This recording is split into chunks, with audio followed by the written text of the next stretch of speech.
और अब जहां रुख करते हैं तांदलियावाला का। दरबार बोदियावाला ओकाड़ा रोड तांदलियावाला में सालाना मेले के मौका पर पाकिस्तान तबई कॉन्फ्रेंस ने करशी फाउंडेशन के तावन से फ्री तबई कैंप लगाया गया। इस कैंप में करशी फाउंडेशन ने अद्वियात दी जो कि कैंप में आने वाले मरीजों को बिल्कुल फ्री दी गई।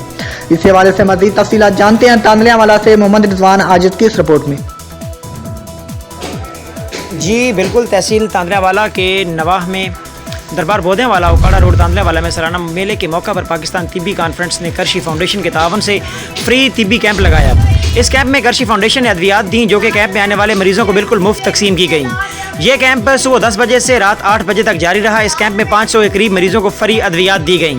आने वाले लोगों का ये कहना था कि इस कैंप से गरीब लोगों का भला हुआ है और इस दौरान पीर सैयद सज्जाद हुसैन शाह फरीदी सजादा नशीन दरबार बोदियावाला ने इस कैंप की कामयाबी पर पाकिस्तान तिब्बी कॉन्फ्रेंस और करशी फाउंडेशन का शुक्रिया भी अदा किया और दरखास्त की कि हर साल फ्री कैंप लगाया जाए। इसमें Hakeem Mohammad Ahmad Saleemi member national council for तिब चेयरमैन इम्तिहानी कमेटी की काविश है। इस कैंप में करशी फाउंडेशन के हकीम मोहम्मद इकराम, हकीम रियाज अहमद, हकीम मोहम्मद खालिद, हकीम बाबर अली ने मरीजों का चेकअप किया और अद्वियात तकसीम की।